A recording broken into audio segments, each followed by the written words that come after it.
Olá, eu sou o Jonas, faço parte do Ministério de Formação Acadêmica aqui da Igreja do Butantã e eu estou aqui com o Digão hoje. Maravilha. Bom, Jonas, é um prazer estar aqui com você. Para quem não sabe, Digão é meu apelido, mas o meu nome é Rodrigo Araújo, sou membro da Igreja Cristã da Família.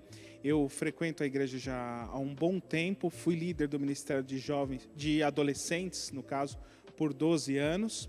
E hoje eu vim falar um pouquinho da minha história aqui com o Jonas, num bate-papo, a respeito da minha formação acadêmica. Eu sou advogado, especialista em direito empresarial e minha primeira formação é de design gráfico pela Universidade Mackenzie. E a gente vai bater um papo aqui com vocês. Eu espero que essa conversa aqui faça sentido para vocês. E peço que, se você gostar, deixe o seu like aí, se inscreva no canal. E vamos lá, Jonas. Vamos fazer algumas perguntas, separei aqui algumas perguntas para o Digão responder.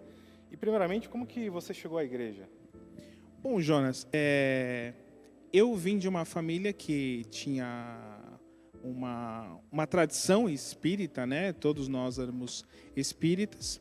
Eu acabei tentando me desenvolver nessa religião e me surgiu um interesse por Deus, Deus em si, conhecer Deus verdadeiramente.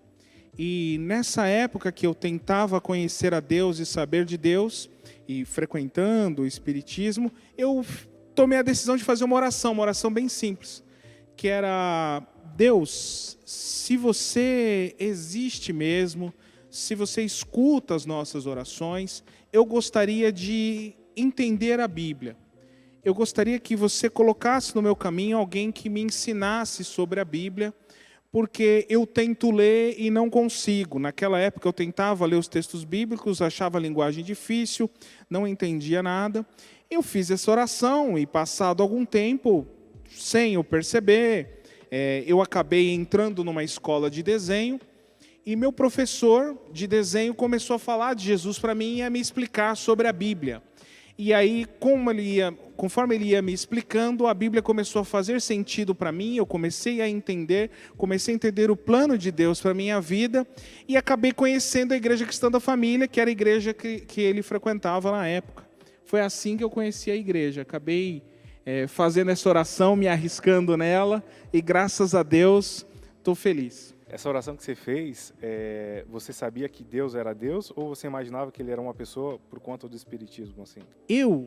Na verdade, assim, eu entendia que receber aquelas entidades no espiritismo era fazer a vontade de Deus, era receber aquelas entidades para fazer o bem para as pessoas, né? Era o que me ensinavam. Eu tinha 14 anos e eu queria muito receber aquelas entidades. E eu fazia todos os rituais lá, mas não recebia, eu não incorporava aquelas entidades. E eu entendi, eu tinha essa ansiedade, esse desejo de conhecer a Deus de verdade, de saber que eu faço uma oração e Deus me responde.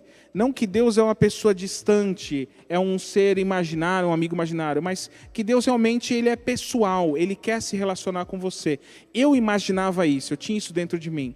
E aí eu tomei a ousadia de fazer essa oração. Eu lembro até hoje, eu estava de frente para um altar cheio daquelas imagens de esculturas, de divindades, de entidades, aqueles sacrifícios feitos, e ali eu fiz essa oração. Eu saí daquela regrinha, né, que a gente fazia a reza do Pai Nosso, Ave Maria, o Credo e todas as rezas que costumam fazer. Eu saí um pouquinho disso e fiz um pedido para Deus. Eu falei: Deus, eu quero te conhecer e eu quero entender a Bíblia.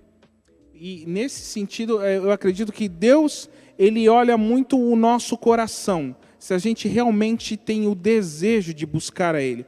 E lógico que depois eu descobri, né, que em Jeremias fala: buscareis e me achareis se me buscareis de todo o vosso coração.